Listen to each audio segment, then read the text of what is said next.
सार्वत्रिक 2025च्या फलटण नगर परिषद या नगराध्यक्ष शमशेरदादा आणि उपस्थित सर्व 27+2 29 अशा प्रचारासाठी उपस्थित असणारे आपल्या सर्वांचे महाराष्ट्राचे लाडके मुख्यमंत्री आदरणीय देवेंद्रजी फडणवीस उर्फ देवाभाऊ, आपल्या सर्वांचे सहकारी मित्र, या राज्याचे ग्रामविकास मंत्री आणि फलटणचा एक आधारस्तंभ आदरणीय जयाभाऊ, माझे मित्र आमदार सातपुते साहेब, आमदार सचिनजी पाटील, तात्या सौ जिजामाला, शिवरूपराजे, दिलीप साहेब भोसले, वकील साहेब, धैर्यशील दादा, बाळासाहेब सोळसकर, मनीषा वहिनी, प्रतिभाताई, अमरसिंह नाईक निंबाळकर, मंगेश दादा, बुरुंगले सर, मला या ठिकाणी जे जे नगरसेवकाच्या साठी उभे त्यांनी एकदा आपली ओळख सगळ्यांनी उभं राहून सगळ्या फलटण शहराला करून द्यावी एवढी मी विनंती करतो.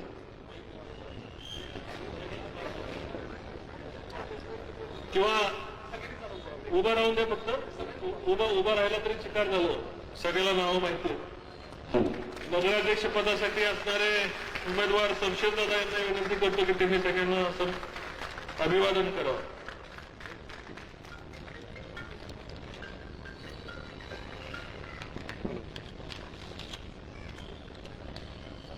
साहेब, हे 30 वर्षानंतरच्या फलटणमध्ये परिवर्तन होत आहे. आपल्या येण्यापूर्वी आपण फलटणला भरपूर काय दिले सर, आणि आज फलटण शहराची जबाबदारी की आपण केलेल्या विकासावर, आपण केलेला फलटणचा केलेलं सहकार्य, जे सहकार्य आपण केलं त्याची उतरवणी करायची फलटणकरांची वेळ असेल आमची. मला खात्री आहे की फलटणकर आम्ही कृतज्ञ नाही, कृतज्ञ. ज्या ताकदीने आपण कुणाची न पर्वा करता आपण नीरा देवकर फलटणला दिली. आज नीरा देवकरचं काम फलटणच्या सुरुवातीपासून फलटणच्या टोकापर्यंत चाललंय. दोंबलकुडीचं बारमाही करून दिलं, फलटण शहराला नवीन नाट्यगृह साहेब आपण दिलं, तारांगण दिलं, सिटी हॉस्पिटल दिलं, महिला जिम दिली, मिनी क्रीडांगण दिलं. आणि आदरणीय देवाभाऊ आपल्याला सांगतो की फलटण शहरापर्यंत येणारा एकही रस्ता आपल्या कृपेमुळं, आपल्या आशीर्वादामुळं एकही रस्ता बॅलन्स नाही. सर्व 100% रस्ते फलटण शहरापर्यंत येणारे आता कॉन्क्रीटचे होत आहे. आम्ही आमचं भाग्य समजतो, आम्ही प्रयत्न केले, पण आमच्या प्रयत्नाला तुमची साथ नसती तर साहेब 1 फूट सुद्धा डांबर पडलं नसतं. तुम्ही ज्या ज्या मागण्या विकासासाठी केल्या, मी फलटणकरांना म्हणजे आई जगदंबेची शपथ घेऊन सांगतो, देवाभाऊनी एक सुद्धा मागणी आपली बॅलन्स ठेवली नाही, किंवा एक भाऊ एक मागणी पेंडिंग ठेवली. उदार अंतकरणाने किती पैसे देतो तर रेल्वेला 50% भागीदारी महाराष्ट्र सरकारने दिली. रेल्वे काय महाराष्ट्र सरकारचा उपक्रम नाही, पण फलटणची रेल्वे ही पंढरपूरपर्यंत गेली पाहिजे. कॅबिनेटमध्ये ठराव करून 1000 कोटी रुपये महाराष्ट्र सरकारने दिले. नीरा देवकर सारख्या योजनेला 4000 कोटी रुपये दिले. दोंबलकुडी बारमाही करण्याकरता आपण जवळपास 100-125 कोटी रुपये आपण त्या ठिकाणी दिले. नाट्यगृह, शहरातले रस्ते, सीआरएफच्या माध्यमातून आपली झालेली मदत. येण्यापूर्वी साहेब आपण करायला काही शिल्लक ठेवलं नाही, नगरपालिकेला द्यायला काही ठेवलं शिल्लक नाही. सगळ्या शहराच्या रस्त्यांचे टेंडर, बहुतांशी रस्त्यांचे टेंडर झालेले, 100-125 कोटी रुपयाचे टेंडर झालेले, 75 कोटी रुपयाच्या रस्त्याचं काम चालू आहे. साहेब, आम्ही तुमच्याकडे मागायचं काय हाच आमच्याकडे प्रश्न आहे. आणि तुम्हाला सांगायचं तरी काय, भगवान देताय छप्पर फाडके आणि देवाभाऊ जब देताय तो आबाळ फाडके, अशी आमची परिस्थिती झाली. फलटणला जे जे मागितलं ते सगळं आपल्याला.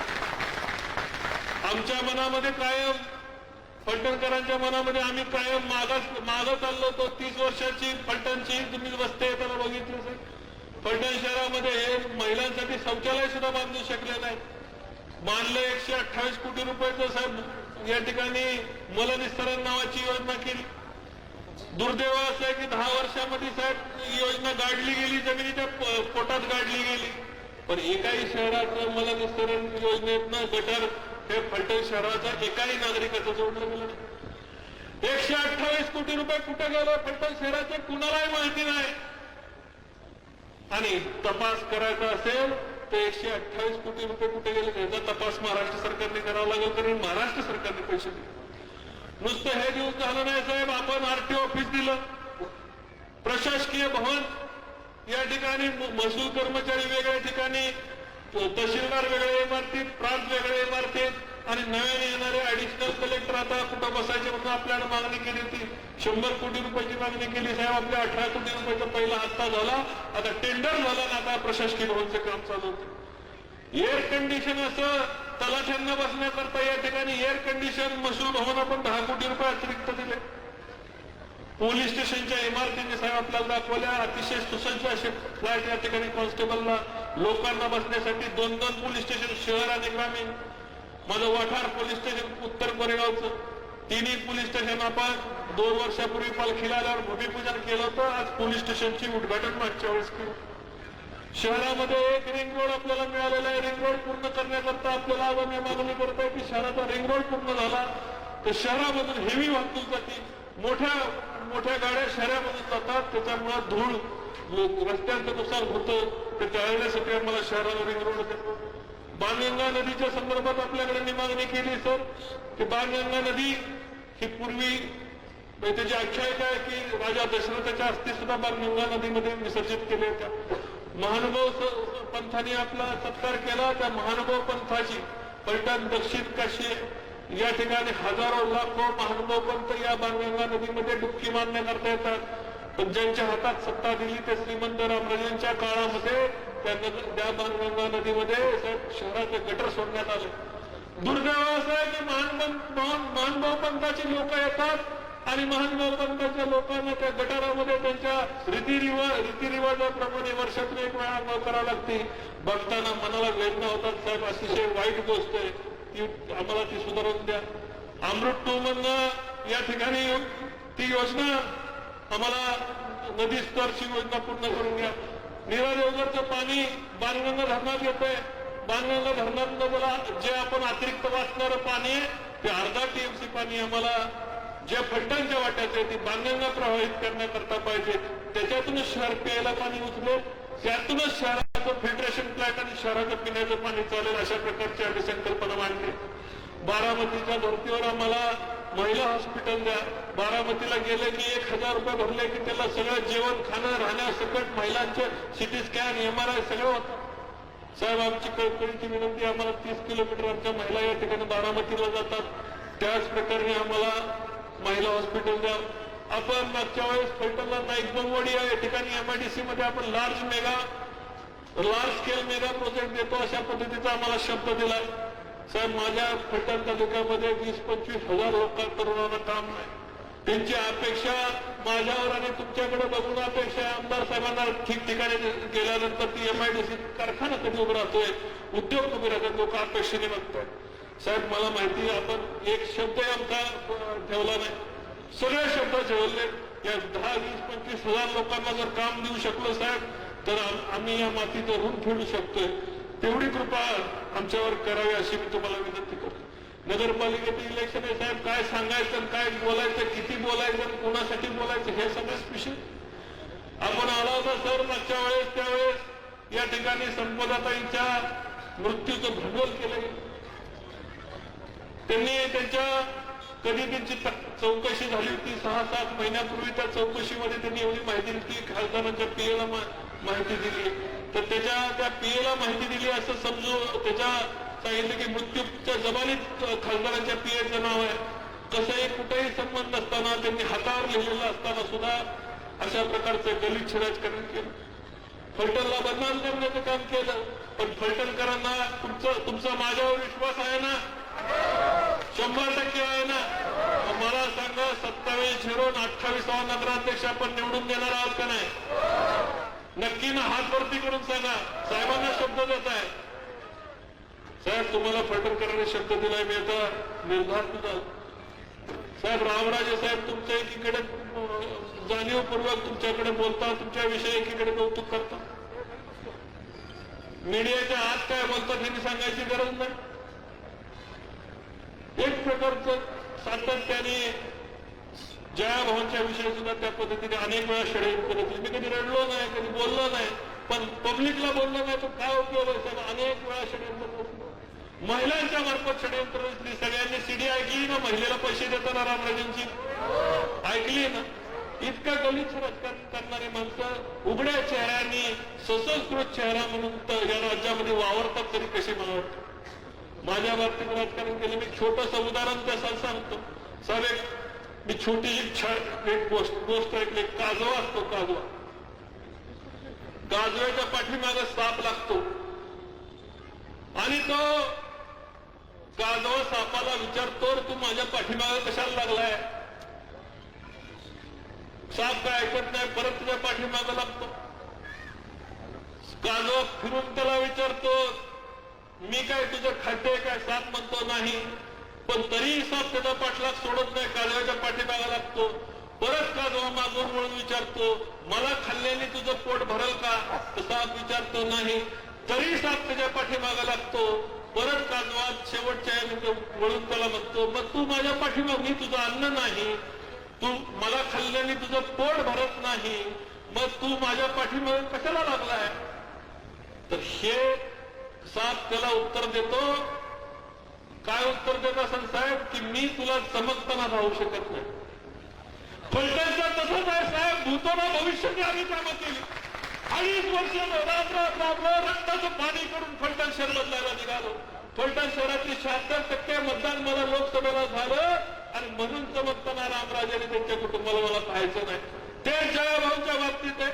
जयाभाऊच्या बाबतीत सुरुवातीपासून त्याच गलिच्छपणा केला आणि आज साहेब अनेक ठिकाणी अनेक होतं. तर माझा हा सहकारी मित्र, आमचा राज्याचा मंत्री फलटणकरांच्या पाठीमागे आज वकिलाची भूमिका घेतली.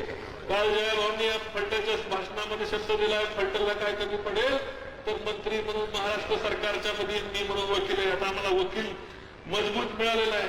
आम्ही सध्या कुठं नाही, पण आम्हाला वकील मजबूत आहे, आमचा आमदार मजबूत आहे, लोकांच्या मध्ये काम करणारा आमदार आहे. असा आमदार फलटणकरांनी 30 वर्षात पाहिला नाही. बरोबर आहे ना. ज्यांना नगराध्यक्ष पदासाठी आपण उमेदवारी दिली आहे ते शमशेरदादा माझे ज्येष्ठ बंधू आहेत. शमशेरदादांना कधी तुम्ही पुन्हा असं कधीतरी कुठेतरी सामान्य व्यक्तीच्या बरोबर कधी भेळ खाताना, वडापाव खाताना, रस्त्यात, कुठेतरी मोटरसायकलवर, कुणाच्यातरी घरी, सर्वसामान्य म्हणून आजपर्यंत पाहिलंय ना. विरोधी पक्ष नेता म्हणून प्रभावीपणे काम करून नगरपालिकेमध्ये खिंड लढवताना शमशेरदादा 15-20 वर्षाचा त्यांचा अनुभव. त्यांना नगरपालिकेचा नळ कोण सोडतं हे पण माहिती आहे, अग्निशमनच्या ड्रायव्हरचा नंबर पण माहिती आहे. शमशेरदादांना या ठिकाणी आरोग्य कर्मचाऱ्याचाही नंबर माहिती आहे. कोरोनामध्ये अडचण आल्यानंतर कुणाला फोन करा हे सुद्धा माहिती आहे. तर सातत्याने 15 वर्ष फलटण शहराच्या नागरिकांसाठी त्यांनी दिली. शमशेरदादांच्या विरोधात उभे असणारे जे अनिकेत राजे जे उमेदवार आहेत साहेब, त्यांना फलटण मध्ये ते 15-20 वर्षापूर्वी नगरपालिकेला निवडून आले होते. माझ्यापेक्षा वयाने मोठे. निवडून आल्यानंतर त्यांच्यावर डिस्क्वालिफिकेशन झालं. अजून सुद्धा पेंडिंग आहे. एकाही नगरपालिकेच्या सभेला ते आले नाही, एकाही मिटिंगला नगरपालिकेला आले नाहीत. 5 वर्षांना नित्यनेमाने आम्ही त्यांना पाहतो. फक्त त्यांच्या पप्पांना मतं मागायला देतात. राहतात पुण्यामध्ये, लोकांच्या सुखदुःखात नाही. फलटण मध्ये कोरोना आला, मध्ये पाऊस पडला, कमरे एवढं पाणी आलं. कोण होतं फलटणच्या सुखदुःखात, कोण होतं पाण्यामध्ये. ही माणसं कोरोनामध्ये नाही, दुःखात नाही, डेंग्यू आला तरी नाही. फलटण शहरामध्ये प्रचंड खड्डे झाले, महिलांच्या अडचणी, गटारांच्या अडचणी. हे त्यांच्या पप्पांच्या ताब्यात. रामराजे सुद्धा नगराध्यक्ष होते, त्यांचे भाऊ नगराध्यक्ष होते, हे नगरसेवक होते. 30 वर्षामध्ये ही कुटुंब कधी लोकांच्या सुखदुःखात पोहोचलं नाही. आणि आता यांना फलटणची नगरपालिका काय माहित नाही. फलटणला नगरपालिकेला फॉर्म भरलाय आणि ते म्हणतात फलटणची महानगरपालिका. अशा प्रकारचा एक तुम्ही दिल्लीत पप्पू पाहताना आमच्या फलटणला एक अशा प्रकारचा पप्पू आहे. आता करायचं काय. अशा पप्पूचं मला खात्री आहे की थोडं कमी पडतं आपण डिपॉझिट घालवायला, थोडं. कारण मी बोलतो तेव्हा खात्री समोर बोलतो, साहेबांच्या समोर बोलतोय, साक्षीने बोलतोय, चुकीचं बोलणार नाही. थोडस कमी डिपॉझिट घालवायला आपण ताकद लावली. फलटण सरांनी ठरवलं की ही कुणाला गादीवर बसवण्याची वारसाची निवडणूक नाही. की माझ्या फलटण काय कोणाचा सातबारा नाही येऊन लगेच वहिवाट घालावी. फलटण शहराच्या सामान्य लोकांच्या, गोरगरीब, वडीलधाऱ्या, ज्येष्ठ युवतींच्या अडचणी सोडण्यासाठी, व्यापाऱ्यांच्या अडचणी सोडवण्यासाठी इथं रिक्षावाल्यापासून वडापाववाल्यापर्यंत लोकांच्या अडचणी सोडण्यासाठी ही निवडणूक आहे. नगरपालिकेमध्ये प्रशासक, नगराध्यक्ष म्हणून सर्वसामान्यांच्या, गोरगरिबांच्या, दीनदुबळ्यांच्या अडचणी सोडवण्यासाठी निवडणूक आहे. कुणाला डोक्यावर ताज देण्यासाठी, राजा महाराजा म्हणून निवडणूक करण्यासाठी ही निवडणूक नाहीये. मला ही निवडणूक सर्वसामान्य जनतेसाठी. माझी तुम्हाला हात जोडून कळकळीची विनंती आहे.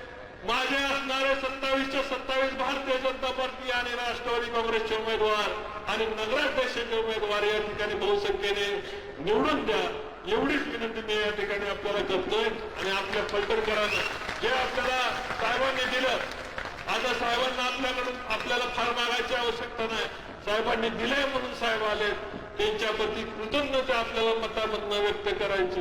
एवढंच कमी आहे फक्त डिपॉझिट घालवायला, तेवढंच फक्त देऊन डिपॉझिट घालवून दाखवा, एवढीच विनंती करतो. आणि माझ्या भविष्यात संपूर्ण जय हिंद जय महाराष्ट्र.